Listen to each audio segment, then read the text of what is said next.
الله عليه وسلم وعلى آله وأصحابه وأتباعه وأهل بيته أجمعين أما بعد فقد قال الله تعالى في كلامه العزيز أعوذ بالله من الشيطان الرجيم بسم الله الرحمن الرحيم ولا تحسبن الذين قتلوا في سبيل الله أمواتا بل أحياء عند ربهم يرزقون فرحين بما آتاهم الله من فضله آمنت بالله صدق الله مولانا العلي العظيم رب اشرح لي صدري ويسر لي أمري واحلل عقدة من لساني يفقهوا قولي سبحانك لا علم لنا إلا ما علمتنا إنك أنت العليم الحكيم وما توفيقي إلا بالله عليه توكلت وإليه أنيب لا حول ولا قوة إلا بالله العلي العظيم رضيت بالله ربا وبالإسلام دينا وبسيدنا محمد صلى الله عليه وسلم نبيا ورسولا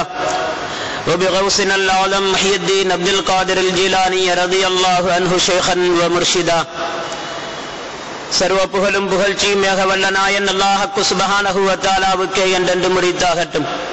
ஸலவாத்தும் ஸலாமும் எங்கள் உயிரை விடவும் மேலான எங்கள் கண்மணி நாயகம் முஹம்மது முஸ்தபா ஸல்லல்லாஹு அலைஹி வஸல்லம் அவர்கள் மீதிலும் அன்னவர்களின் பரிசுத்த குடும்பத்தினர்களாகிய அஹ்லுல் பைத்துக்கள், ஸஹாபாக்கள், தாபிஈன்கள், தபஅத் தாபிஈன்கள், இமாம்கள், இறைநேச செல்வர்களான அவுலியாக்கள், நாதாக்கள், குறிப்பாக இவ்விடத்திலே சமாதியுட்டு ஆட்சி நடாத்திக் கொண்டிருக்கக்கூடிய வாழ்ந்து கொண்டிருக்கக்கூடிய குத்பு சைலான் ஷேக் உஸ்மான் ரலியல்லாஹு அன்ஹு அன்னவர்கள் மீதிலும் கியாமம் வரைக்கும் அன்னவர்கள் மீது உண்மை முஹப்பத்து வைத்து வாழுகின்ற அத்துணை மூமின்கள் மீதிலும் என்றென்றும் ஸலவாத்தும் ஸலாமும் உண்டாகிக் கொண்டே இருக்கட்டும் என்று வேண்டியதன் பின்னால் ஜும்ஆவின் கடமையை நிறைவேற்றி செல்வதற்காக அல்லாஹ்வின் புனித இல்லத்திலே இஅ்திகாஃபுடைய நியத்துடன் அமர்ந்திருக்கும் அல்லாஹ்வின் நல்லடியார்களே, பேரன்பின் இஸ்லாமிய சகோதரர்களே, அல்லாஹ்வும் அவனது ஹபீப் எங்கள் கண்மணி நாயகம் ஸல்லல்லாஹு அலைஹி வஸல்லம் அவர்களும்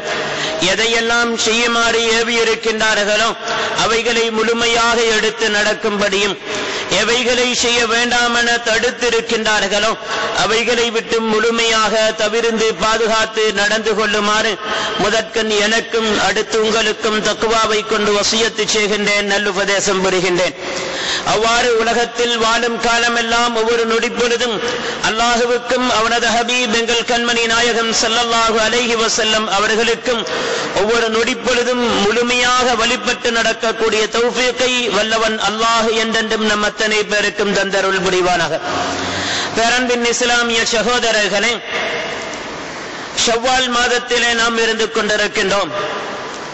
இஸ்லாமிய மாதங்கள் ஒவ்வொன்றிலையும் இஸ்லாத்தில் நடைபெற்ற மிக முக்கியமான அம்சங்கள் ஞாபகம் செய்யப்பட்டுக் கொண்டே இருக்கின்றது. அவ்வாறு ஞாபகம் செய்வது எம் மீது தலையாய ஒரு கடமையாகவும் இருந்து கொண்டிருக்கின்றது. அந்த வகையில் இந்த மாதத்தில் நடைபெற்ற முக்கியமான ஒரு நிகழ்வு, ஷவ்வால் மாதத்தில் ஞாபகம் செய்யப்படக்கூடிய முக்கியமான ஒரு நிகழ்வு என்னவென்று சொன்னால், இஸ்லாத்தை மேன்மைப்படுத்துவதற்காக, இஸ்லாத்தை பாதுகாப்பதற்காக கண்மணி நாயகம் ஸல்லல்லாஹு அலைஹி வஸல்லம் அவர்கள் சங்கை பொருந்திய சஹாபாக்களோடு பல்வேறுபட்ட யுத்தங்களுக்கு முகம் கொடுத்தார்கள். அவ்வாறு நடைபெற்ற யுத்தத்தில் பிரதானமான முக்கியமான ஒரு யுத்தமாக கணிக்கப்படக்கூடியது உஹது யுத்தமாக இருந்து கொண்டிருக்கின்றது. இந்த உஹது யுத்தம் நாம் இப்பொழுது இருந்து கொண்டிருக்கக்கூடிய இந்த ஷவ்வால் மாதத்தின் 15வது தினத்திலே சனிக்கிழமை அன்று நடைபெறுகின்றது. ஹிஜ்ரி 3வது ஆண்டிலே நடைபெறுகின்றது.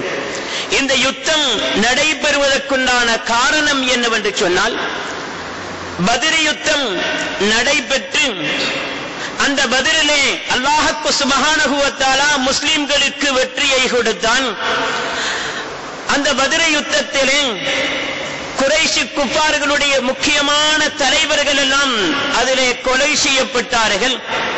அவ்வாறு கொலை செய்யப்பட்டவர்களுடைய குடும்பத்தை சேர்ந்தவர்களுடைய உள்ளங்களிலே சரியாக ஒரு வருடம் தாண்டிக் கொண்டிருக்கக்கூடிய சமயத்திலே ஹிஜ்ரி 2ஆம் ஆண்டு ரமலான் மாதத்திலே தான் பத்ர் யுத்தம் நடைபெற்றது. ஹிஜ்ரி 3வது ஆண்டு ரமலான் மாதத்தை அடையும் பொழுது அந்த யுத்தத்திலே கொலை செய்யப்பட்டவர்களுடைய குடும்பத்தை சேர்ந்தவர்களுடைய உள்ளத்திலே ஒரு கவலை ஏற்பட்டது. சென்ற வருடம் எங்களோடு இருந்த எங்களுடைய தந்தை, எங்களோடு இருந்த எங்களுடைய சகோதரர்கள், எங்களோடு இருந்த நண்பர்கள், குடும்ப மக்கள் இவ்வருடம் எங்களோடு இல்லையே, அவர்களை முஸ்லிம்கள் கொன்று விட்டார்களே, கொலை செய்து விட்டார்களே என்று அவர்களுடைய உள்ளத்திலே ஒரு ஆதங்கம் ஏற்பட்டது, கவலை ஏற்பட்டது. இதன் அடிப்படையிலே எங்களுடைய குடும்பத்தை சேர்ந்த, எங்களுடைய மார்க்கத்தை சேர்ந்த, எங்களுடைய தலைவர்களை எல்லாம் கொன்று குவித்த அந்த முஸ்லிம்களை மீண்டும் நாம் பழிவாங்க வேண்டும். இஸ்லாம் என்ற ஒரு மார்க்கம் இந்த பூமியிலே இல்லாத அளவுக்கு திடீர் தாக்குதல், முன்னறிவிப்புகள் எதுவும் இல்லாமல் திடீர் தாக்குதல் நடாத்தி முஸ்லிம்களை பூண்டோடு அழித்தொழித்து விட வேண்டும் என்று சொல்லி அந்த குறைஷி குஃபார்கள் திட்டம் திட்டினார்கள். அதற்காக வேண்டி தேவையான அத்துணை உபகரணங்களையும் சேகரித்துக் கொண்டார்கள். சுமார் 3000 பேர்களை கொண்ட படைகளை ஒன்று திரட்டி இந்த சமயத்திலே மதீனாவிலே இருக்கக்கூடிய முஸ்லிம்களுக்கு இந்த செய்தி எட்டி இருக்கவில்லை. மக்காவிலே நபியுல்லாஹி ஸல்லல்லாஹு அலைஹி வஸல்லம் அவர்களுடைய சிறிய தந்தைகளில் ஒருவராகிய சையதுனா அப்பாஸ் ரலியல்லாஹு அன்ஹு அவர்கள் வசித்து வருகின்றார்கள். அப்பாஸ் நாயகம் ரலியல்லாஹு அன்ஹு அவர்கள் பத்ர் யுத்தத்துக்கு வரும் பொழுது இஸ்லாத்தை ஏற்றிருக்கவில்லை. காபிர்களுடைய தரப்பிலே முஸ்லிம்களுக்கு எதிராக வந்தவர்களில் அப்பாஸ் நாயகம் முக்கியமான ஒருவராக திகழ்ந்து கொண்டிருந்தார்கள். அந்த காபிர்கள் பத்ர் யுத்தத்திலே 1000 பேர்களை கொண்ட அந்த படைக்கும் யுத்தம் ஆரம்பித்து நிறைவு பெறும் வரைக்கும் யுத்தத்துக்கு தேவையான அத்துணை செலவினங்களையும் காபிர்களுடைய தரப்பிலே 12 பேர்கள் பொறுப்பேற்றிருந்தார்கள். அதிலே அப்பாஸ் நாயகமும் முக்கியமான ஒருவராக இருந்தார்கள். யுத்தம் நடைபெற்று முடிந்து காபிர்களுக்கு தோல்வி ஏற்பட்டது. 70க்கும் மேற்பட்ட காபிர்கள் அங்கே கொலை செய்யப்பட்டார்கள். 70க்கும் மேற்பட்டவர்கள் சிறை கைதிகளாக பிடிக்கப்பட்டார்கள். ஏனையவர்கள் தப்பி விரண்டோடி விட்டார்கள். சிறை கைதிகளாக பிடிக்கப்பட்டவர்களில் அப்பாஸ் நாயகமும் இருந்து கொண்டிருந்தார்கள். சிறை கைதிகளிடத்திலே ஒவ்வொருவருடைய தகுதிக்கு ஏற்ப அவர்களிடத்திலே தண்டப்பணமாக சில தொகைகளை எடுத்துக்கொண்டு அவர்கள் விடுதலை செய்யப்பட்டு அனுப்பப்பட்டுக் கொண்டிருந்தார்கள். இந்நிலையிலே அப்பாஸ் நாயகத்தை பார்த்து ஸல்லல்லாஹு அலைஹி வஸல்லம் அவர்கள் குறிப்பிடுகின்றார்கள், என்னுடைய சிறிய தந்தையே, நீங்களும் உங்களிடத்திலே கேட்கப்படும் அந்த தண்டப்பணத்தை கொடுத்து தப்பி சென்று விடலாமே என்று அவர்களிடத்திலே வேண்டப்படுகின்ற சமயத்தில் இஸ்லாத்தை அவர்கள் ஏற்றிருக்கவில்லை அல்லவா? பொய் சொல்லுகின்றார்கள். இந்த யுத்தம் என்னை ஒரு ஃபகீராக ஆக்கிவிட்டது, இந்த யுத்தம் என்னை ஒரு ஏழையாக ஆக்கிவிட்டது, என்னிடத்திலே இருந்த அத்துணை பணங்களையும் இந்த யுத்தத்துக்கு செலவழித்து முடித்து விட்டேன், தருவதற்கு என்னிடத்தில் எதுவுமே இல்லை என்று சொல்லுகின்ற சமயத்தில் நபியுல்லாஹி ஸல்லல்லாஹு அலைஹி வஸல்லம் அவர்களை பார்த்து சிரித்து விட்டு சொல்லுகின்றார்கள், கேட்கின்றார்கள், என்னுடைய சிறிய தந்தையே, மக்காவிலே இருந்து உங்களுடைய வீட்டை விட்டும் பிரியாவிடை பெற்று இந்த யுத்தத்துக்காக வேண்டி நீங்கள் வருகின்ற சமயத்தில் யாருக்கும் தெரியாமல் உங்களுடைய மனைவியிடத்தில் ஒரு இரகசியத்தை சொல்லிவிட்டு வந்தீர்கள் அல்லவா? அதாவது யுத்தத்துக்காக வேண்டி செல்லுகின்றேன், சில வேளை முஸ்லிம்களினால் நான் கொலை செய்யப்பட்டு விடக்கூடும், அப்படி நான் கொல்லப்பட்டு விட்டால் நீயும் என்னுடைய பிள்ளைகளும் யாரிடத்திலேயும் கையேந்தி விடாமல் இருப்பதற்காக என்னிடத்தில் இருக்கக்கூடிய அத்துணை பணங்களையும் இதோ எங்களுடைய வீட்டிலே இருக்கக்கூடிய அறையில் பூமிக்கடியிலே நான் மறைத்து வைத்திருக்கின்றேன், ஒரு குழியை தோண்டி புதைத்து வைத்திருக்கின்றேன் என்று சொல்லி அந்த இடத்தை உங்களுடைய மனைவிக்கு காட்டிவிட்டு வந்தீர்கள் அல்லவா? அந்த பணத்துக்கு என்ன நடந்தது என்று கண்மணி நாயகம் ஸல்லல்லாஹு அலைஹி வஸல்லம் அவர்கள் கேட்கும் பொழுது அப்பாஸ் நாயகம் மேலையும் கீழையும் விழிக்கின்றார்கள். சுமார் 400 கிலோமீட்டருக்கு அப்பால் நடைபெற்ற 4 சுவர்களுக்கு மத்தியிலே தனக்கும் தன்னுடைய மனைவிக்கும் மாத்திரம் நடைபெற்ற இந்த இரகசியம் இவ்வளவு தூரத்திலே இருக்கக்கூடிய இவர்களுக்கு தெரிந்திருக்கின்றது என்று சொன்னால் ஏற்கனவே அப்பாஸ் நாயகம் அவர்கள் தௌராத், இஞ்சில் போன்ற வேதங்களை படித்து வைத்திருந்தார்கள். அதிலே அவர்கள் தெரிந்து வைத்திருந்தார்கள், முக்கால அறிவு ஒரு மனிதருக்கு கொடுக்கப்பட்டிருக்குமாக இருந்தால் சென்ற காலம், நிகழ்காலம், எதிர்காலமாகிய முக்கால அறிவு ஒரு மனிதர் தெரிந்து வைத்திருக்கின்றார் என்று சொன்னால், மறைமுக அறிவு ஞானங்கள் இல்முல் கைப் என்று சொல்லக்கூடிய மறைமுக அறிவு ஞானம் ஒரு மனிதரிடத்தில் இருக்குமாக இருந்தால் நிச்சயமாக அவர் அல்லாஹ்வினுடைய ஒரு தீர்க்கதரிசியாக, அல்லாஹ்வினுடைய ஒரு நபியாகத்தான் இருக்க வேண்டும் என்ற செய்தியை அவர்கள் ஏற்கனவே அந்த முன்னைய வேதங்களை படித்து தெரிந்து வைத்திருந்தார்கள். அதை வைத்து உணர்கின்றார்கள், உண்மையிலேயே தன்னுடைய சகோதரர் அப்துல்லாஹ் ரலியல்லாஹு அன்ஹு அவர்களுடைய மகன் முஹம்மது ஸல்லல்லாஹு அலைஹி வஸல்லம் அவர்கள் உண்மையிலேயே அல்லாஹ்வினுடைய நபி என்பதற்கு வேறு ஆதாரங்கள் தேவையில்லை என்பதை உணர்ந்து உடனே அந்த தருணத்திலே அவர்களுடைய முபாரக்கான திருக்கரங்களை பிடித்து ஷஹாதாவை மொழிந்து இஸ்லாத்தை தழுவிக் கொண்டார்கள் சையதுனா அப்பாஸ் ரலியல்லாஹு அன்ஹு. பத்ர் யுத்தம் நிறைவு பெற்ற சமயத்திலே, என்றாலும் தாம் இருக்கக்கூடிய வசிக்கக்கூடிய இடம் மக்கா என்பதனால் இஸ்லாத்தை தழுவிவிட்ட செய்தி காபிர்களுக்கு தெரிந்துவிட்டால் தனக்கு பல்வேறுபட்ட தொல்லைகள், தொந்தரவுகள் ஏற்படும் என்பதனால் இஸ்லாத்தை ஏற்ற செய்தியை அவர்கள் பகிரங்கப்படுத்தவில்லை, இரகசியமாக வைத்துக் கொண்டிருந்தார்கள். இப்பொழுது உஹது யுத்தத்துக்கு சுமார் 3000 படைகளை ஒன்று திரட்டிய காபிர்கள் அபூ சுஃபியான் அவர்களுடைய தலைமையிலே இஸ்லாத்தை அழிப்பதற்காக வேண்டி திட்டம் தீட்டியவர்கள் அப்பாஸ் நாயகம் ரலியல்லாஹு அன்ஹு அவர்களிடத்திலே வந்து முறையிடுகின்றார்கள். நாம் மதீனாவுக்கு சென்று எந்த விதமான முன்னறிவித்தலும் இல்லாமல் முஸ்லிம்களை திடீர் தாக்குதல் நடாத்தி இஸ்லாத்தை பூண்டோடு அழித்தொழிக்கப் போகின்றோம். சென்ற யுத்தத்துக்கு, பத்ர் யுத்தத்துக்கு முழுமையான பங்களிப்பை செலுத்தினீர்கள், உங்களால் இயன்ற அளவுக்கு அதற்காக வேண்டி பெரும் தொகை பணங்களை செலவழித்தீர்கள். இதே போன்று இந்த யுத்தத்துக்கும் உங்களுடைய ஒத்துழைப்பு எங்களுக்கு தேவை என்று சொல்லுகின்ற நேரத்திலே அப்பாஸ் நாயகம் ரலியல்லாஹு அன்ஹு அவர்கள் சில சாட்டு போக்குகளை சொல்லி அவர்கள் அதை விட்டு நழுவி விட்டு உடனடியாக ஒரு கடிதத்தை கண்மணி நாயகம் ஸல்லல்லாஹு அலைஹி வஸல்லம் அவர்களுக்கு இந்த செய்தியை அறிவித்து ஒரு கடிதத்தை எழுதி ஒரு ஆளை கூலிக்கு பிடித்து இரவோடு இரவாக இந்த கடிதத்தை கண்மணி நாயகம் ஸல்லல்லாஹு அலைஹி வஸல்லம் அவர்களிடத்திலே ஒப்படைக்குமாறு அனுப்பி வைக்கின்றார்கள். உடனே அங்கே கடிதம் கிடைக்கின்றது. தகவல் அப்பாஸ் நாயகம் ரலியல்லாஹு அன்ஹு அவர்களின் மூலமாக கிடைக்கப்படுகின்றது. நபியுல்லாஹி ஸல்லல்லாஹு அலைஹி வஸல்லம் அவர்கள் மதீனாவிலே இருக்கக்கூடிய சஹாபாக்களுக்கு அறிவித்தல் கொடுக்கின்றார்கள். இப்படி மக்கத்திலே இருக்கக்கூடிய காபிர்கள் எம்மை தாக்க வர இருக்கின்றார்கள், நாம் யுத்தத்துக்காக வேண்டிய ஆயத்தமாக வேண்டிய நிர்பந்தத்துக்கு ஆளாக்கப்பட்டிருக்கின்றோம் என்று சொன்னதும் சஹாபாக்கள் ஆசையோடு, சந்தோஷத்தோடு, ஆவேசத்தோடு இஸ்லாத்தை பாதுகாக்கக்கூடிய ஒரு தருணம் நமக்கு கிடைத்து விட்டதல்லவா? பத்ர் யுத்தத்திலே கலந்து கொள்ள வாய்ப்பு கிடைக்காத எத்தனையோ சஹாபாக்கள் அங்கே இருந்தார்கள். பத்ர் யுத்தம் நிறைவு பெற்றதற்கு பின்னால் கவலை கொண்டார்கள், எமக்கு அந்த பாக்கியம் கிடைக்கவில்லையே, பத்ரியன்களுடைய பட்டியலில் இடம்பெறக்கூடிய பாக்கியம் நமக்கு கிடைக்கவில்லையே என்று சொல்லி ஆதங்கம் கொண்ட, கவலை கொண்ட எத்தனையோ சஹாபாக்கள் மீண்டும் ஒரு இஸ்லாத்துக்காக வேண்டிய ஒரு யுத்தம் ஏற்பட மாட்டாதா, அந்த யுத்தத்துக்காக வேண்டி பங்களிப்பு செய்யக்கூடிய பாக்கியம் நமக்கு கிடைக்க மாட்டாதா, அல்லாஹ்விடத்திலேயும் அல்லாஹ்வினுடைய ரசூலிடத்திலேயும் உயரிய அந்தஸ்துகளை பெற்றுக் கொள்ளக்கூடிய அந்த பாக்கியம் நமக்கு கிடைக்க மாட்டாதா என்று ஏங்கி தவித்துக் கொண்டிருந்த சமயத்தில் தான் இப்படி உஹது யுத்தத்துக்கு அழைப்பு விடுக்கப்பட்டதும் சஹாபாக்களினால் சொல்லி முடிக்க முடியாத அளவு சந்தோஷத்தில் அவர்கள் ஆளுகின்றார்கள். உடனே அத்தனை சஹாபாக்களும் முன் வருகின்றார்கள். சுமார் 1000 பேர்களை கொண்ட படை அங்கே ஒன்று திரட்டப்படுகின்றது. யுத்தத்துக்காக வேண்டிய 1000 பேர்களை கொண்ட அந்த படை ஒன்று திரட்டப்படுகின்றது. ஸல்லல்லாஹு அலைஹி வஸல்லம் அவர்களுக்கு தெரியாதது எதுவுமே கிடையாது. உள்ளத்தில் என்ன ஊசலாடுகின்றது, ஒரு மனிதனுடைய நிலைப்பாடு என்ன என்பதை சகலதையும் தெரிந்து வைத்தவர்கள் கண்மணி நாயகம் ஸல்லல்லாஹு அலைஹி வஸல்லம் அவர்கள். சொல்லுகின்றார்கள், இந்த 1000 பேர்களுக்கு மத்தியிலே சில முனாஃபிக்கீன்கள் இங்கே இருக்கின்றார்கள்.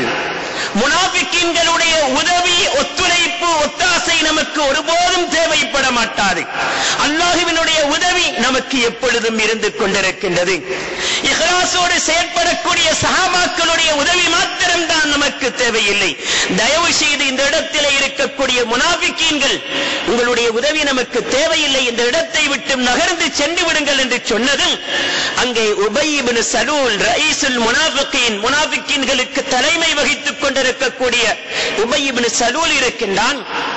அவனுக்கு விளங்கிவிட்டது, இது நமக்கு தான் சுட்டிக்காட்டப்படுகின்றது என்று விளங்கி உடனே அந்த இடத்தை விட்டும் அவன் எழுந்து தலை குனிந்த நிலைமையிலே அந்த இடத்தை விட்டு வெளியேறுகின்றான். அவனை பின்துயர்ந்து அவனுடைய சகாக்கள் சுமார் 300 பேர்கள் அந்த இடத்தை விட்டு வெளியே கிளம்பி சென்று விடுகின்றார்கள். முஸ்லிம்களுடைய படை இப்பொழுது 700 குறைந்து விட்டது.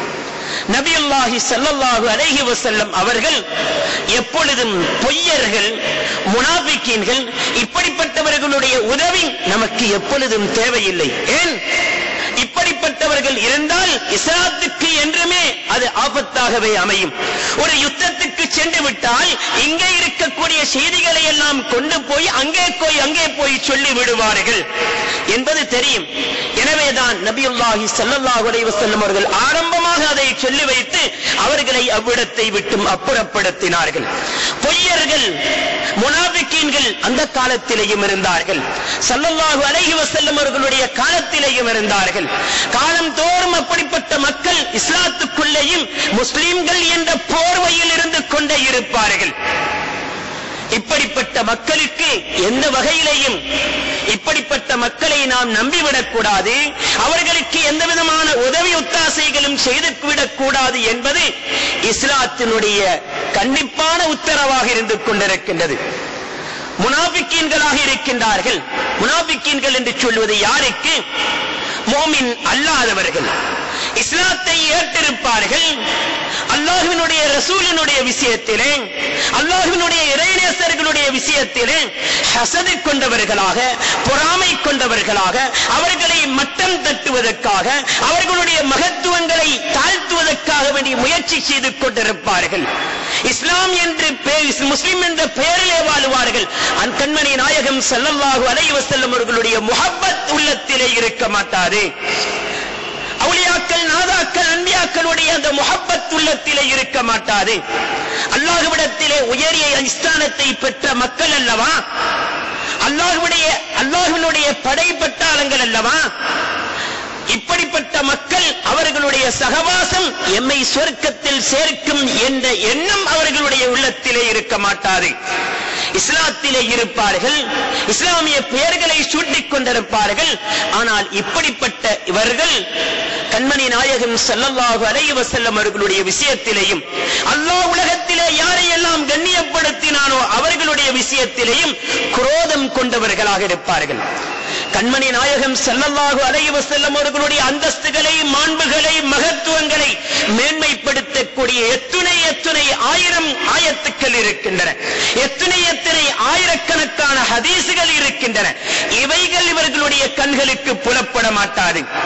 ஏதாவது ஒரு குறையாக சுட்டிக்காட்டக்கூடிய ஹதீசுகள் இருந்து விட்டால் அதை பெரிதாக தூக்கி பிடித்து காட்டுவார்கள், அதிலே தெளிவு இல்லாத நிலைமையிலேயே.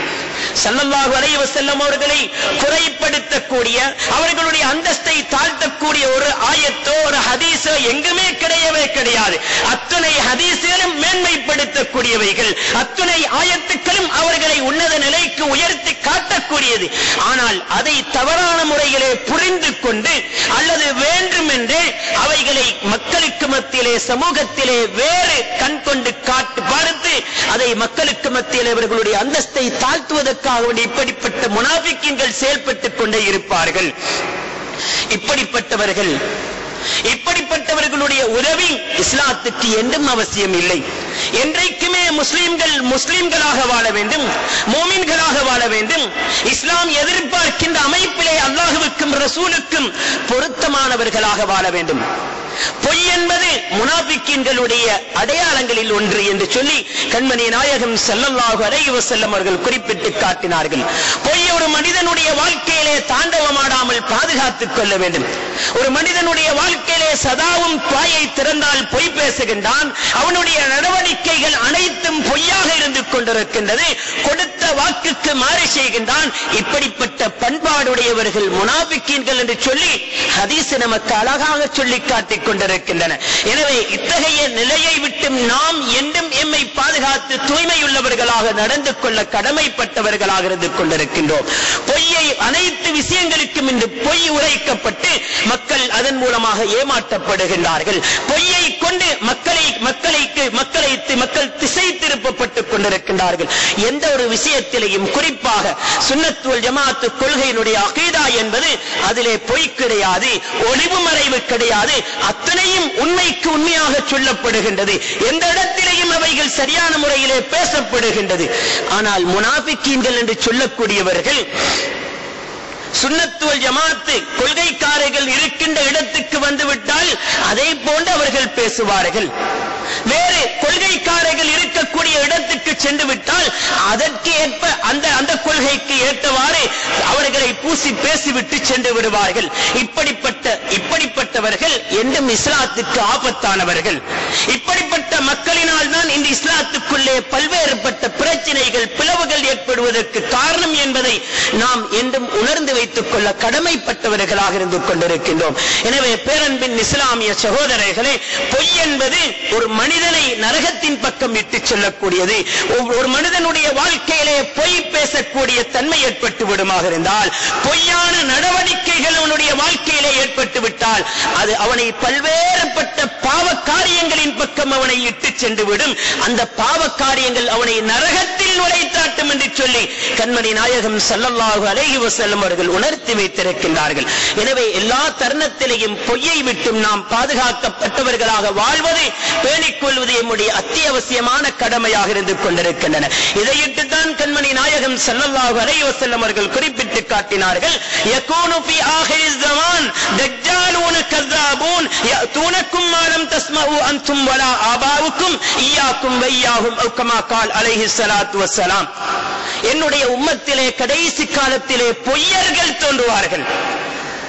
நீங்கள் இவ்வளவு காலமும் கேட்டு கேள்விப்பட்டிராத, நீங்களோ உங்களுடைய மூதாதையர்களோ கேள்விப்பட்டில்லாதவைகளை எல்லாம் ஹதீஸ் என்று சொல்லி உங்களுக்கு முன் வந்து காட்டுவார்கள், கொண்டு வந்து காட்டுவார்கள்.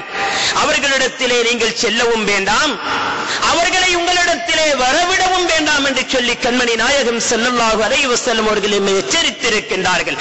எனவே இந்த விஷயத்திலே மிகவும் எச்சரிக்கையாக நாம் நடந்து கொள்ள கடமைப்பாடுடையவர்களாக இருப்பதோடு விசேஷமாக ஒரு விஷயத்தை நாம் மனதிலே வைத்துக் கொள்ள கடமைப்பட்டவர்களாக இருந்து கொண்டிருக்கின்றோம்.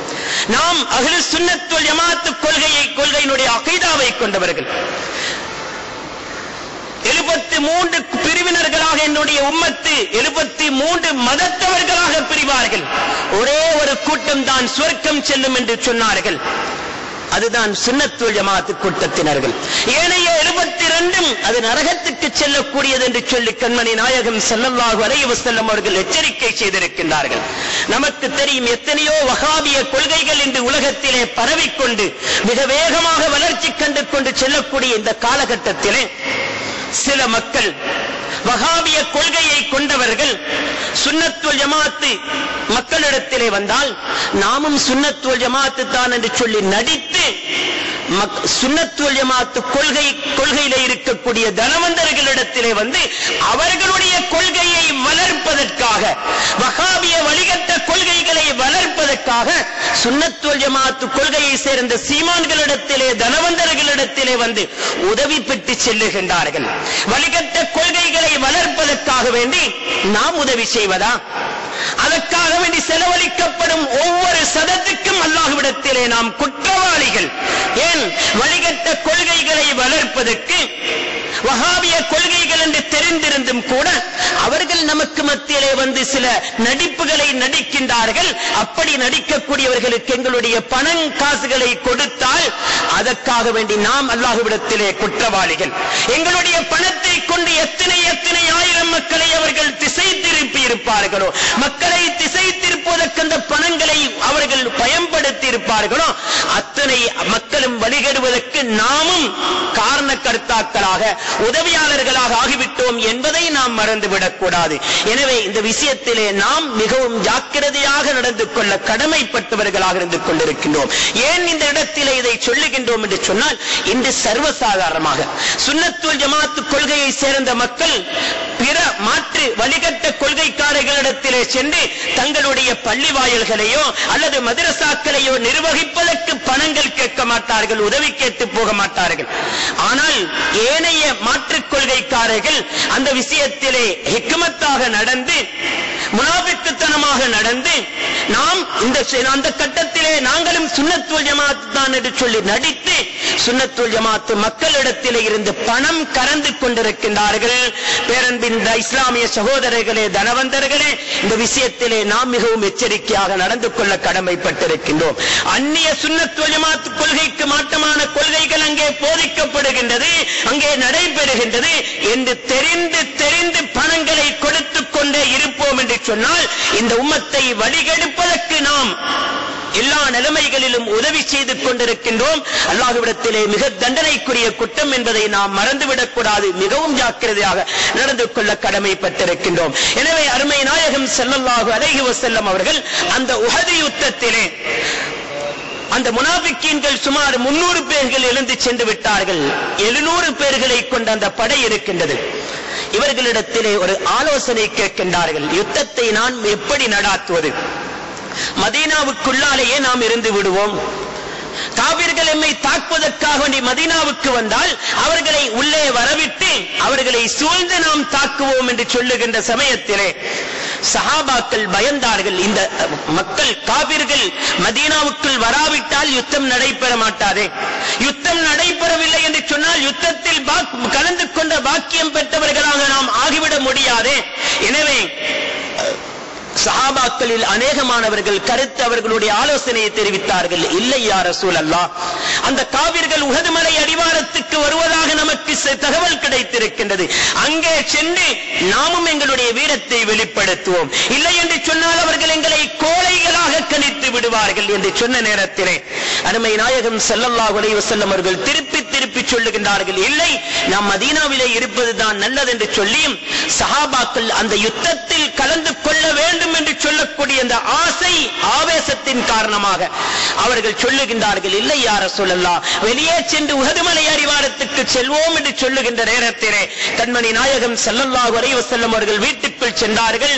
யுத்த கவசங்களை அணிந்தார்கள். யுத்தத்துக்கு தேவையான ஆயுதங்களை வாட்களை தங்களுடைய இடுப்பிலே தொங்கவிட்டவர்களாக வீட்டிலே இருந்து வெளியே வருகின்றார்கள்.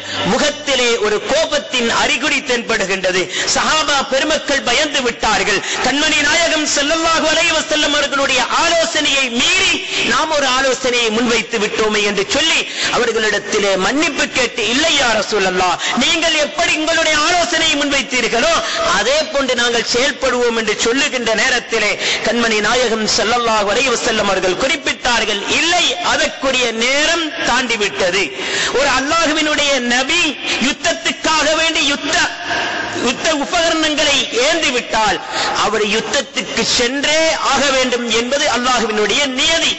எனவே இப்பொழுது நாம் யுத்தத்துக்கு சென்று தான் ஆக வேண்டும் என்று சொல்லி அந்த 700 சஹாபாக்களையும் அழைத்துக் கொண்டு மதீனாவிலே இருந்து சுமார் 3 மைல் தூரத்தில் இருக்கக்கூடிய உஹது மலை அடிவாரத்துக்கு செல்லுகின்றார்கள். யுத்தம் நடைபெறுகின்றது சனிக்கிழமை, ஷவ்வால் மாதத்தின் 15வது தினத்திலே. வெள்ளிக்கிழமை சையதுனா ஜாபிர் ரலியல்லாஹு அன்ஹு அவர்களுடைய தந்தை அப்துல்லாஹ் ரலியல்லாஹு அன்ஹு அவர்கள் தங்களுடைய மகன் ஜாபிர் ரலியல்லாஹு அன்ஹு அவர்களை அழைத்து செல்லுகின்றார்கள். நாளைய தினம் யுத்தம் நடைபெறும். அந்த யுத்தத்திலே முஸ்லிம்களுடைய தரப்பில் நான் தான் முதலாக ஷஹீதாக்கப்படுவேன். எனவே எனக்கு சில கடன்கள் இருக்கின்றது, சில அமானிதங்கள் இருக்கின்றது, அதையெல்லாம் நீங்கள் பொறுப்பாக இருந்து நிறைவேற்றி விட வேண்டும் என்று சொல்லி ஜாபிர் ரலியல்லாஹு அன்ஹு அவர்களிடத்திலே அவர்களுடைய தந்தை அப்துல்லாஹ் ரலியல்லாஹு அன்ஹு அவர்கள் சொல்லுகின்றார்கள். அடுத்த நாள் யுத்தம் நடைபெறுகின்றது. ஜாபிர் ரலியல்லாஹு அன்ஹு அவர்கள் உற்று நோக்கிக் கொண்டே இருக்கின்றார்கள். தன்னுடைய தந்தை சொன்ன விடயம் நடைபெறுகின்றதா என்று பார்க்கின்றார்கள். சொன்ன மாதிரி முஸ்லிம்களுடைய தரப்பிலே முதலாக சையதுனா ஜாபிர் ரலியல்லாஹு அன்ஹு அவர்களுடைய தந்தை அப்துல்லா ரலியல்லாஹு அன்ஹு அவர்கள் தான் ஷஹீதாக்கப்படுகின்றார்கள். மிகவும் கோரமான முறையிலே அவர்கள் ஷஹீதாக்கப்பட்டிருக்கின்றார்கள். காபிர்கள் யுத்த நாகரீகத்தை கூட பேணாமல் அங்கே அவர்களுடைய முகங்களை எல்லாம் சின்ன பின்னப்படுத்தி இருந்தார்கள். ஜாபிர் ரலியல்லாஹு அன்ஹு அவர்களுக்கு சொல்லொன்னா துயர் ஏற்படுகின்றது. ஜாபிர் ரலியல்லாஹு அன்ஹு அவர்களுடைய தந்தை ஒரு நபி அல்ல, சஹாபாக்களை சேர்ந்த ஒருவர், அவுலியாக்களுடைய பட்டியலிலே இடம்பெறக்கூடிய ஒருவர். சொல்லுவார்கள், தற்காலத்திலே வாழக்கூடிய மக்கள் அருமை நாயகம் ஸல்லல்லாஹு அலைஹி வஸல்லம் அவர்களுக்கு கூட இல்முல் கைப் கிடையாது. சமீபத்தில் கூட முஸ்லிம் சேவையில ஒருவர் பேசுகின்றார். அதாவது ஹஜ் உம்ரா பிசினஸ் நடக்குது. முஸ்லிம் சேவை என்று சொன்னாலே இன்றைக்கு ஹஜ் உம்ரா பிசினஸ் தான், அவ்வளவுதான் அதில் இருக்கின்றது. அடுத்ததாக வழிகட்ட கொள்கைகள் அத்தனையும் புகுத்தப்பட்டுக் கொண்டிருக்கின்றன, முழுக்க புகுத்தப்பட்டுக் கொண்டிருக்கின்றன. அதிலே ஒருவர் பேசுகின்றார். ஒரு தப்லீக் ஜமாத்தை சேர்ந்த ஒரு வழிகேடன் பேசுகின்றான். எப்படி நபியுல்லாஹி ஸல்லல்லாஹு அலைஹி வஸல்லம் அவர்களுக்கு கூட இல்முல் கைப் கிடையாது. குர்ஆனும் ஹதீஸும் சொல்லுகின்றது அவர்களுக்கு இல்முல் கைப் இருக்கின்றது என்று. அவர்களுடைய இல்முல் கைபினுடைய அந்த அபார சக்தியை கண்டுதான் சையதுனா அப்பாஸ் ரலியல்லாஹு அன்ஹு அவர்கள் கூட இஸ்லாத்தை தழுவினார்கள் என்று படித்தோம் அல்லவா? ஜாபிர் ரலியல்லாஹு அன்ஹு அவர்கள் நபியும் அல்ல, ரசூலும் அல்ல. அவுலியாக்களுடைய பட்டியலிலே இடம்பெறக்கூடிய அந்த ஜாபிர் ரலியல்லாஹு அன்ஹு அவர்களுடைய தந்தை அப்துல்லா ரலியல்லாஹு அன்ஹு அவர்களுக்கு மறைமுக அறிவு ஞானம் இருக்கின்றது. நாளை நடைபெறக்கூடிய விஷயத்தை இன்றைக்கே சொல்லுகின்றார்கள். புகாரியிலே பதிவு செய்யப்பட்டிருக்கின்றது.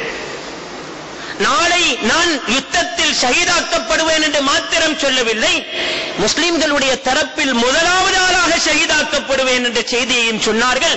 அதே போன்று அவர்கள் ஷஹீதாக்கப்பட்டார்கள். ஜாபிர் ரலியல்லாஹு அன்ஹு அவர்கள் அவர்களுடைய முகத்தை, ஜனாதாவாக இருக்கக்கூடிய தன்னுடைய தந்தையின் முகத்தை பார்ப்பதற்காக வேண்டி வருகின்றார்கள். நபியுல்லாஹி ஸல்லல்லாஹு அலைஹி வஸல்லம் அவர்கள் சஹாபாக்களுக்கு கண்ணினால் சாடை செய்கின்றார்கள். ஜாபிர் ரலியல்லாஹு அன்ஹு அவர்களுக்கு வேறு பராக்கை காட்டி அவர்களை திசை திருப்பி விடுங்கள். தன்னுடைய தந்தையின் முகத்தை கண்டால் அவர்கள் தாங்கிக் கொள்ள மாட்டார்கள். அந்த அளவுக்கு கீறி சின்ன பின்னப்படுத்தப்பட்டிருக்கின்றது. எனவே அவர்களை திசை திருப்புங்கள் என்று சொல்லும் பொழுது சஹாபாக்கள் அவர்களை வேறு பராக்கை காட்டி திசை திருப்பதற்கு எத்தனைக்கும் பொழுது ஜாபிர் ரலியல்லாஹு அன்ஹு அவர்கள் விடாப்பிடியாக இருக்கின்றார்கள். என்னுடைய தந்தையின் முகத்தை கடைசியாக ஒரு தடவை பார்ப்பதற்கு எனக்கு அவகாசம் கொடுங்கள் என்று கெஞ்சுகின்றார்கள், அழுகின்றார்கள். கண்மணி நாயகம் ஸல்லல்லாஹு அலைஹி வஸல்லம் அவர்கள் சொல்லுகின்றார்கள், ஜாபிரே கவலைப்படாதீர்கள், உங்களுடைய தந்தை இப்பொழுது ஷஹீதாக்கப்பட்டிருக்கின்றார்கள். உங்களுடைய தந்தை ஷஹீதாக்கப்பட்டிருந்தாலும் கூட அல்லாஹ்விடத்திலே ஒரு பெரிய ஸ்தானத்தை அடைந்திருக்கின்றார்கள். அல்லாஹ் சுப்ஹானஹு வ தஆலா எத்தனையோ மக்களோடு உலகத்திலே பேசியிருக்கின்றான், பல்லாயிரக்கணக்கான திரைகளுக்கு பின்னால் இருந்து பேசியிருக்கின்றான். ஆனால் உங்களுடைய தந்தை ஷஹீதாக்கப்பட்டு மையத்தாக இருக்கக்கூடிய உங்களுடைய தந்தை அப்துல்லா ரலியல்லாஹு அன்ஹு அவர்களோடு அல்லாஹ் எந்த திரையும் இல்லாமல் நேருக்கு நேராக இப்பொழுது பேசிக் கொண்டிருக்கின்றான். எனவே கவலைப்படாதீர்கள், நீங்கள் அழ வேண்டாம், தைரியமாக இருங்கள் என்று சொல்லும் பொழுது ஜாபிர் ரலியல்லாஹு அன்ஹு அவர்கள் கேட்கின்றார்கள், என்னுடைய தந்தையோடு அல்லாஹ் பேசுகின்றானா? என்ன பேசுகின்றான்? எதை பேசிக் கொண்டிருக்கின்றான் என்று கேட்கின்ற சமயத்திலே கண்மணி நாயகம் ஸல்லல்லாஹு அலைஹி வஸல்லம் அவர்கள் சொல்லுகின்றார்கள், அல்லாஹ் உங்களுடைய தந்தையிடத்திலே கேட்கின்றான், அப்துல்லாஹ்வே உங்களுக்கு என்ன வேண்டும்? உங்களுக்கு எது வேண்டுமோ அதையெல்லாம் கேளுங்கள், நான் தருகின்றேன் என்று அல்லாஹ் கேட்கின்றான். திருப்பி அல்லாஹ்விடத்திலே உங்களுடைய தந்தை அதை உறுதிப்படுத்திக் கொள்கின்றார்கள், இறைவா நான் உன்னிடத்தில் எதை கேட்டாலும் தந்து விடுவாயா? ஆம், நிச்சயம் தருவேன் என்று அல்லாஹ் சொல்லுகின்றான். இப்பொழுது அப்துல்லாஹ் ரலியல்லாஹு அன்ஹு அவர்கள் கேட்கின்றார்கள், இறைவா என்னை நீ எனக்கு மீண்டும் ஹயாத்தை தர வேண்டும், என்னை மீண்டும் நீ உயிர்ப்பிக்க வேண்டும், உலகத்தில் நான் மீண்டும் வாழ வேண்டும், இஸ்லாத்துக்காக வேண்டி மீண்டும் நடைபெறக்கூடிய ஒரு யுத்தத்திலே கலந்து அந்த யுத்தத்திலேயும் நான் நான் ஷஹீதாக்கப்படக்கூடிய பாக்கியம் எனக்கு கிடைக்க வேண்டும். அந்த யுத்தத்துக்கு பின்னாலும் மீண்டும் நான் ஹயாத்தாக்கப்பட வேண்டும், மீண்டும் இஸ்லாத்துக்காக வேண்டி உயிர் தியாகம் செய்ய வேண்டும். இப்படி உலகத்திலே உலகம் இருக்கும் காலமெல்லாம் இஸ்லாத்துக்காக வேண்டி நடைபெறக்கூடிய அத்துணை யுத்தங்களிலும் நான் கலந்து கொண்டு அத்தனை யுத்தங்களிலேயும் நான் ஷஹீதாக்கப்பட்டுக் கொண்டே இருக்க வேண்டும். இதை தவிர எனக்கு வேற எதுவும் தேவையில்லை என்று சொன்னதும் அல்லாஹ் சுப்ஹானஹு வ தஆலா குறிப்பிடுகின்றான், கேட்கக்கூடாத ஒன்றை கேட்டுவிட்டீர்கள், என்னுடைய கலாக்கதிரிலே நான் தீர்ப்பு வழங்கிவிட்டேன். மௌத் என்பது ஒரு மனிதனுக்கு ஒரு விடுத்தம் தான். அந்த மௌத்தை நீங்கள் இப்பொழுது அனுபவித்து விட்டீர்கள், இனிமேல் மீண்டும் உங்களுக்கு மௌத் என்று ஒன்று கிடையாது என்று சொல்லி அப்துல்லாஹ் ரலியல்லாஹு அவர்களை பார்த்து அல்லாஹ் சொன்னான் என்று சொல்லி கண்மணி நாயகம் ஸல்லல்லாஹு அலைஹி வஸல்லம் அவர்கள் ஜாபிர் ரலியல்லாஹு அவர்களை ஆறுதல் படுத்துகின்றார்கள். யுத்தம் மும்முரமாக நடைபெறுகின்றது. யுத்தம் ஆரம்பிக்கக்கூடிய சமயத்திலே அருமை நாயகம் ஸல்லல்லாஹு அலைஹி வஸல்லம் அவர்கள் அப்துல்லாஹ் இப்னு ஜுபைர் ரலியல்லாஹு அவர்களுடைய தலைமையிலே சுமார் 50 சஹாபாக்களை உஹது மலைக்கு பக்கத்தில் இருக்கக்கூடிய சிறிய மலை குன்றுக்கு மேலால் நிப்பாட்டுகின்றார்கள். அம்பெய்துவதில் மிகவும் திறமைசாலிகளான அவர்களை நிறுத்தி சொல்லுகின்றார்கள், யுத்தம் நிறைவு பெற்று முஸ்லிம்களுக்கு வெற்றி கிடைத்து காபிர்கள் எல்லாம் புறமுதுகு காட்டி ஓடினாலும் கூட நான் உங்களுக்கு தகவல் அனுப்பும் வரைக்கும் உங்களில் யாரும் இந்த மலை குன்றை விட்டும் கீழே இறங்கிவிடக் கூடாது என்று சொல்லி கண்டிப்பான உத்தரவை போடுகின்றார்கள். யுத்தம் நடைபெறுகின்றது. முஸ்லிம்களோடு காபிர்களுக்கு தாக்கு பிடிக்க முடியாமல் காபிர்கள் விரண்டோடுகின்றார்கள், புறமுதுகு காட்டி ஓடுகின்றார்கள். இந்த சமயத்திலே அங்கே மலைக்குண்டிலே இருந்த அதிகமான சஹாபாக்கள் இறங்குகின்றார்கள் மலையை விட்டு. யுத்தம் நிறைவு பெற்று விட்டது. முஸ்லிம்கள் காபிர்களுடைய அந்த கனிமத்து பொருட்களை பொறுக்கிக் கொண்டிருக்கின்றார்கள். நாமும் சென்று அதிலே ஈடுபடுவோம் என்று சொல்லி இறங்கக்கூடிய நேரத்திலே தலைமை வகித்துக் கொண்டிருந்த அப்துல்லாஹ் இப்னு ஜுபைர் ரலியல்லாஹு அவர்கள் சொல்லுகின்றார்கள், கண்மணி நாயகம் ஸல்லல்லாஹு அலைஹி வஸல்லம் அவர்களுடைய கண்டிப்பான உத்தரவை மறந்து விட்டீர்களா என்று சொல்லுகின்றார்கள். அது சில சஹாபாக்களுடைய காதுகளுக்கு எட்டவில்லை. அந்த சஹாபாக்கள் கீழே இறங்கி விடுகின்றார்கள். சுமார் ஒரு 7-8 சஹாபாக்கள் மாத்திரம் அங்கேயே அருமை நாயகம் ஸல்லல்லாஹு அலைஹி வஸல்லம் அவர்களுடைய உத்தரவு வரும் வரைக்கும் அங்கே காத்திருக்கின்றார்கள். இதை புறமுதுகு காட்டி ஓடிய அந்த காபிர்கள் பார்க்கின்றார்கள், மலையிலே இருந்த அம்பெய்தக்கூடிய பெரும் தொகையான சஹாபாக்கள் குறைந்து விட்டார்கள். இவ்வழியாக சென்றால் மீண்டும் முஸ்லிம்களை திடீர் தாக்குதல் நடத்தலாம் என்று சொல்லி அவ்வழியாக வந்து அந்த மலையின் பின்புறமாக வந்து மலை குன்றிலே இருந்த அந்த 7-8 சஹாபாக்களை கொன்று குவித்து விட்டு மீண்டும் திடீர் தாக்குதல் முஸ்லிம்களுக்கு நடாத்துகின்றார்கள். அந்த சமயத்திலே நபியுல்லாஹி ஸல்லல்லாஹு அலைஹி வஸல்லம் அவர்களை நாம் கொண்டு விட்டோம் என்ற ஒரு பொய் பிரச்சாரத்தையும் அங்கே பரப்புகின்றார்கள். இந்த நேரத்திலே முஸ்லிம்கள் யார் காபிர்கள் யார் என்ற ஒரு அடையாளம் இல்லாத நிலையிலே முஸ்லிம்களை வெட்ட வேண்டிய ஒரு பரிதாபகரமான நிலை உஹது யுத்தத்திலே நடைபெற்றது. இப்படி இந்த சமயத்திலே தான் அந்த முஸ்லிம்களுக்கு தோல்வி ஏற்படுகின்றது. அந்த யுத்தத்திலே தான் சையீது ஷுஹதாக்களுக்கெல்லாம் தலைவர் என்ற பட்டத்தை பெற்றுக் கொண்ட கண்மணி நாயகம் ஸல்லல்லாஹு அலைஹி வஸல்லம் அவர்களுடைய மற்றொரு சிறிய தந்தை ஹம்ஸா ரலியல்லாஹு அன்ஹு அவர்கள் அந்த உஹது யுத்த களத்திலே தான் ஷஹீதாக்கப்படுகின்றார்கள். கண்மணி நாயகம் ஸல்லல்லாஹு அலைஹி வஸல்லம் அவர்களுக்கு நபி பட்டம் கிடைத்து 6வது ஆண்டிலே இஸ்லாத்தை ஏற்றுக்கொண்டவர்கள் சையதுனா ஹம்ஸா ரலியல்லாஹு அன்ஹு அவர்கள். இஸ்லாத்தை ஏற்பதற்கு முன்னாலும் கூட நபியுல்லாஹி ஸல்லல்லாஹு அலைஹி வஸல்லம் அவர்களுக்கு யாராவது தரக்குறைவாக பேசிவிட்டால் ஹம்ஸா ரலியல்லாஹு அன்ஹு அவர்கள் பொறுத்துக் கொண்டிருக்க மாட்டார்கள். ஹம்ஸா ரலியல்லாஹு அன்ஹு அவர்கள் கண்மணி நாயகம் ஸல்லல்லாஹு அலைஹி வஸல்லம் அவர்களுடைய சாட்சாவாக இருந்தாலும் வயதில் இவர்களை விட 2 வயது தான் கூடியவர்கள். சுவைபத்துல் அஸ்லமியா ரலியல்லாஹு அன்ஹா என்று சொல்லக்கூடிய அபூ லஹபினுடைய அடிமை பெண்ணாக இருந்த அந்த பெண்மணியிடத்திலே இருவர்களும் பால் குடித்திருக்கின்றார்கள். எனவே ஒரு விதத்தில் ஹம்ஸா ரலியல்லாஹு அன்ஹு அவர்கள் சாச்சா, மற்றும் ஒரு விதத்திலே பால்குடி உறவின்படி அவர்கள் சகோதரர்களாக 2 உறவுகளை கொண்டவர்களாக இருக்கின்றார்கள். சிறுவயது முதலே அவர்களோடு ஒன்றாக பழகி சிறுவயது முதலேயே ஒன்றாக வளர்ந்தவர்கள் ஹம்ஸா ரலியல்லாஹு அன்ஹு அவர்கள். நபி பட்டம் கிடைத்து 6 வருடம் கழித்தும் இஸ்லாத்தை ஏற்றிருக்கவில்லை. ஒரு தடவை அருமை நாயகம் ஸல்லல்லாஹு அலைஹி வஸல்லம் அவர்கள் காபா ஆலயத்துக்கு வருகின்றார்கள். அபூ ஜஹல் அவனுடைய ஆட்களோடு ஆடிப்பாடி கும்மாளமிட்டுக் கொண்டிருக்கின்றான். கண்மணி நாயகம் ஸல்லல்லாஹு அலைஹி வஸல்லம் அவர்களை கண்டதும் தாறுமாறாக பொறுக்க முடியாத வார்த்தைகளை கொண்டு அவர்களுக்கு ஏசுகின்றான். கண்மணி நாயகம் ஸல்லல்லாஹு அலைஹி வஸல்லம் அவர்கள் அந்த இடத்தை விட்டு மெதுவாக நவிந்து சென்றுகின்றார்கள், நழுவி சென்று விடுகின்றார்கள். அங்கே இருந்த சில பெண்மணிகள் மிகவும் கவலையோடு அழுகின்றார்கள்.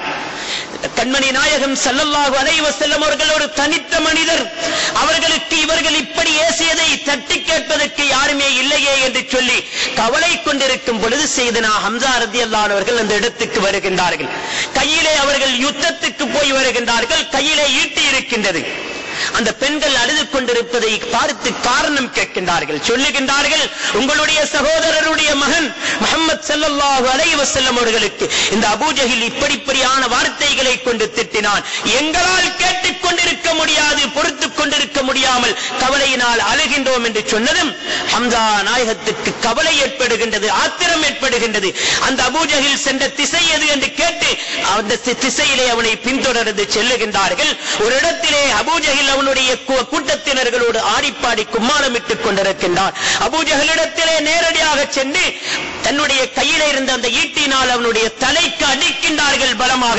அவனுடைய தலையிலே காயம் ஏற்பட்டு அதிலே இருந்து இரத்தம் பீரிட்டு ஓடுகின்றது. உன்னால் முடியுமாக இருந்தால் என்னோட சண்டைக்கு வா, என்னுடைய சகோதரருடைய மகனுக்கு யாரும் ஒத்துழைப்பு இல்லை என்று நினைத்துக் கொண்டாயா, துணைகள் இல்லை என்று நினைத்துக் கொண்டாயா என்று சொல்லி அவனை யுத்தத்துக்கு அழைக்கின்றார்கள். அபூஜஹிலும் அவனுடைய ஆட்களும் அப்படியே பயந்து நடுங்கி பொறுமையோடு இருந்து விடுகின்றார்கள். இந்த செய்தியை கண்மணி நாயகம் ஸல்லல்லாஹு அலைஹி வஸல்லம் அவர்களிடத்திலே சொன்னால் சந்தோஷப்படுவார்கள் என்று சொல்லி வருகின்றார்கள். அருமை நாயகம் ஸல்லல்லாஹு அலைஹி வஸல்லம் அவர்களிடத்திலே சொல்லுகின்றார்கள். கண்மணி நாயகம் ஸல்லல்லாஹு அலைஹி வஸல்லம் அவர்களுடைய முகத்திலே சந்தோஷத்துக்குரிய எந்த அறிகுறியையும் காணவில்லை. அதற்குரிய காரணத்தை கேட்கின்றார்கள். கண்மணி நாயகம் ஸல்லல்லாஹு அலைஹி வஸல்லம் அவர்கள் சொல்லுகின்றார்கள், எனக்கு நுபுவத்து கிடைத்து 6 வருடங்கள் ஆகிவிட்டது. இந்த செய்தி எனக்கு சந்தோஷத்தை தரக்கூடிய ஒன்று அல்ல. சிறு பிராயத்திலே இருந்து ஒன்றாக நாம் இருவரும் வளர்ந்தவர்கள், ஒரே தாயிடத்திலே பால் குடித்தவர்கள். இப்படி இருக்கும் பொழுது நீங்கள் இதுவரைக்கும் இஸ்லாத்தை தழுவவில்லை, அது அந்த சமயம்தான் எனக்கு சந்தோஷம் ஏற்படும் என்று சொன்னதும் உடனே அவர்கள் இஸ்லாத்தை தழுவிக் கொண்டார்கள். அவர்கள் இஸ்லாத்தை தழுவி சுமார் 3 நாட்களிலே சையதுனா உமர் இப்னுல் கத்தாப் ரலியல்லாஹு அன்ஹு அவர்களும் இஸ்லாத்தை தழுவுகின்றார்கள். அந்த ஹம்ஸா ரலியல்லாஹு அன்ஹு அவர்கள் இந்த உஹது யுத்தத்திலே வஹ்ஷி என்று சொல்லக்கூடியவரினால் நஞ்சூட்டப்பட்ட ஒரு ஆயுதத்தினால், கூறிய ஆயுதத்தினால் அவர்களுடைய அடிவயிற்றிலே குத்தப்படுகின்றது. அபூ சுஃபியான் அவர்களுடைய மனைவி ஹிந்த் என்று சொல்லக்கூடிய பெண்மணி பத்ர் யுத்தத்திலே தன்னுடைய தந்தை, தன்னுடைய சாச்சா, தன்னுடைய குடும்பத்தை சேர்ந்த அநேகமானவர்களை ஹம்ஸா ரலியல்லாஹு அன்ஹு அவர்கள் கொண்டு விட்டார்கள் என்பதற்காக வேண்டி, அவர்களை மீண்டும் ஒரு யுத்தத்திலே பழிவாங்குவதற்காக வேண்டி வஹ்ஷியை கூலிக்கு பிடித்து அவருக்கு யுத்த பயிற்சிகளை எல்லாம் கொடுத்து, உனக்கு இத்தனை பரிசுகளை எல்லாம் உனக்கு தருவேன், பெரும் பெரும் தங்க நாணயங்களை எல்லாம் தருவேன், ஹம்ஸா ரலியல்லாஹு அன்ஹு அவர்களை நீ கொலை செய்ய வேண்டும் என்று சொல்லி இருந்தால் அந்த யுத்தத்திலே வஹ்ஷி என்று சொல்லக்கூடியவர் அத்தனை அந்த இக்கட்டான நிலைமையிலும் கூட யுத்தத்திலே ஈடுபடாமல் ஹம்ஸா ரலியல்லாஹு அன்ஹு அவர்களை தாக்குவதற்குண்டான தருணத்தை எதிர்பார்த்துக் கொண்டே இருந்தார். ஹம்ஸா ரலியல்லாஹு அன்ஹு அவர்கள் சற்று குனிந்தார்கள். அவர்களுடைய வயிற்றிலே அவன் அந்த கூறிய நஞ்சூட்டப்பட்ட ஆயுதத்தை அவன் குத்தி ஹம்ஸா ரலியல்லாஹு அன்ஹு அவர்கள் இப்பொழுது கீழே விழுந்து உயிருக்காக வேண்டி துடித்துக் கொண்டிருக்கின்றார்கள். இதை தூரத்திலே இருந்து பார்த்த ஹிந்த் என்று சொல்லக்கூடிய அந்த பெண்மணி ஓடோடி வருகின்றால் யுத்த களத்துக்கு வந்து ஹம்ஸா ரலியல்லாஹு அன்ஹு அவர்களுடைய நெஞ்சுக்கு மேலே உட்கார்ந்து அவர்களுடைய நெஞ்சை பிளந்து அவர்களுடைய ஈரலை சப்பி துப்புகின்றாள். அவர்களுடைய காதுகள், கண்களை எல்லாம் வெட்டி எடுத்து மாலையாக அணிந்து கொண்டு அங்கே நடனமாடுகின்றாள். கண்மணி நாயகம் ஸல்லல்லாஹு அலைஹி வஸல்லம் அவர்கள் வந்து பார்க்கின்றார்கள். ஹம்ஸா ரலியல்லாஹு அன்ஹு அவர்களுடைய நிலையையும் முஸ்லிம்களுடைய நிலையையும் பார்த்து கண் கலங்கியவர்களாக ஏங்கி விம்மி அழுகின்றார்கள். என்னுடைய சாச்சாவே, சிறுவயது முதல் என்னோடு இருந்தவர்களே, யா அஸத் அல்லாஹ், அல்லாஹ்வினுடைய சிங்கமே, யா அஸத் ரசூலில்லாஹ், அல்லாஹ்வினுடைய ரசூலுடைய சிங்கமே, யா காஷிபல் லுர்ரி வல் கம், தங்கடங்களையும் கவலைகளையும் நீக்கக்கூடியவர்களே. யாரை சொல்லுகின்றார்கள்? அல்லாஹ்வினுடைய ரசூல் கண்மணி நாயகம் ஸல்லல்லாஹு அலைஹி வஸல்லம் அவர்கள். ஹம்ஸா ரலியல்லாஹு அன்ஹு அவர்கள் அங்கே ஷஹீதாக்கப்பட்டு மய்யித்தாக இருக்கின்றார்கள். அவர்களை பார்த்து யா காஷிபல் லுர்ரி வல் கம், கவலைகளையும் சஞ்சலங்களையும் தங்கடங்களையும் அகற்றக்கூடியவர்களே என்று சொல்லுகின்றார்கள். இன்றைய வஹாபிகளுக்கு இதை பார்த்தால் என்ன சொல்வார்கள்? ரசூலுல்லாஹ்வும் ஷிர்கான வார்த்தையை சொல்லிவிட்டார்கள் என்று சொல்லுவார்கள். கண்மணி நாயகம் ஸல்லல்லாஹு அலைஹி வஸல்லம் அவர்கள் நமக்கு ஒரு அங்கீகாரத்தை தந்து காட்டி இருக்கின்றார்கள். இப்படிப்பட்ட சய்யிதுனா ஹம்ஸா ரலியல்லாஹு அன்ஹு அவர்கள் உட்பட சுமார் 70 பேர்கள் அந்த யுத்த களத்திலே, உஹது யுத்த களத்திலே ஷஹீதாக்கப்பட்டார்கள். ஹம்ஸா ரலியல்லாஹு அன்ஹு அவர்களோடு சேர்த்து அந்த 70 பேர்களும் அந்த உஹது மலை அடிவாரத்திலே நல்லடக்கம் செய்யப்பட்டார்கள். கடைசியாக ஒரு விஷயத்தை மாத்திரம் முடிவுக்கு வருகின்றேன். ஹம்ஸா ரலியல்லாஹு அன்ஹு அவர்கள் உட்பட ஜாபிர் ரலியல்லாஹு அன்ஹு அவர்களுடைய தந்தை அப்துல்லா ரலியல்லாஹு அன்ஹு அவர்கள் உட்பட சுமார் 70 பேர்கள் அங்கே அந்த உஹது மலை அடிவாரத்திலே நல்லடக்கம் செய்யப்பட்டார்கள். அவர்களிலே ஒரே கபரிலே 2 பேர்கள் 3 பேர்கள் என்று சொல்லி அது ஒரு கஷ்டமான தருணம் என்பதனால் கண்மணி நாயகம் ஸல்லல்லாஹு அலைஹி வஸல்லம் அவர்களுடைய உத்தரவு கொண்டு அங்கே அவ்வாறு நல்லடக்கம் செய்யப்பட்டது. ஜாபிர் ரலியல்லாஹு அன்ஹு அவர்களுடைய உள்ளத்திலே உறுத்திக் கொண்டே இருந்தது, என்னுடைய தந்தையோடு இன்னும் ஒருவரையும் சேர்த்து ஒரே கபரில் நல்லடக்கம் செய்யப்பட்டிருக்கின்றது. எனவே என்னுடைய தந்தைக்கென்று சொல்லி தனியொரு கபரை தோண்ட வேண்டும், அதிலே அவர்களை எடுத்து நல்லடக்கம் செய்ய வேண்டும் என்று சொல்லி சதாவும் அவர்கள் சிந்தித்து சுமார் 6 மாதம் கழித்து விட்டது.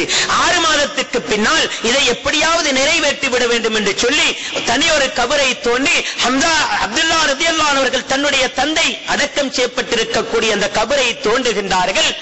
என்ன ஆச்சரியம்! அப்பொழுதுதான் அவர்களுடைய ஜனாதா வைக்கப்பட்டதை போன்று எந்த விதமான மாற்றமும் இல்லாமல் இருக்கின்றது. அது மாத்திரமல்ல, அவர்களுடைய காலிலேயும் அவர்களுடைய காயம் ஏற்பட்ட இடங்களிலே இருந்து இரத்தம் கசிந்து கொண்டே இருக்கின்றது. எப்பொழுது 6 மாதம் கழிந்ததற்கு பின்னால் புகாரி ஷரீஃபிலே பதிவு செய்யப்பட்டிருக்கின்றது இந்த நிகழ்வு. யாரினால் மறுக்க முடியும்? அதற்கு பின்னால் அவர்களை எடுத்து நல்லடக்கம் செய்கின்றார்கள். இன்று இஸ்லாம் இஸ்லாம் இஸ்லாம் என்று சொல்லி நாம் ஏதேதையோ பார்த்துக் கொண்டிருக்கின்றோம். இன்டர்நெட்டின் மூலமாக இஸ்லாத்தை படிக்க பார்க்கின்றோம். பீஸ் டிவி என்று சொல்லி ஒன்று வந்திருக்கின்றது, அதன் மூலமாக இஸ்லாத்தை படிக்க பார்க்கின்றோம். அந்த பீஸ் டிவியில் சமீபத்தில் சொல்லப்பட்டிருந்தது, ஒருவர் பேசுகின்றாரே, அதிலே முக்கியமானவர் ஜாக்கிர் நாயிக் என்று சொல்லக்கூடியவன் சொல்லி இருக்கின்றார். என்னது? ஒருவர் உலகத்தை விட்டு மௌத்தாகினால் அவர் மண்ணோடு மண்ணாகி விடுவார் என்று சொல்லிட்டு விட்டிருந்தா பரவாயில்லை. அதோட சேர்த்து என்ன சொல்லுகின்றார்? அவர் நபியாக இருந்தாலும் சரி.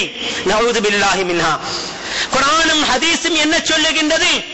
நபிமார்களுடைய அந்தஸ்தை விட பல அந்தஸ்துகள் குறைந்த சுஹதாக்கள் கபர்ல ஹயாத்தோடு இருக்கின்றார்கள், ரிஸ்க் கொடுக்கப்படுகின்றது, ஹயாத்தோடு வாழ்ந்து கொண்டிருக்கின்றார்கள் என்று சொல்லி குர்ஆனும் ஹதீஸும் சொல்லிக் கொண்டிருக்கும் பொழுது அந்த குர்ஆனுக்கும் ஹதீஸுக்கும் நேர் மாற்றமான கருத்தை சொல்லுகின்றவர்கள் யார்?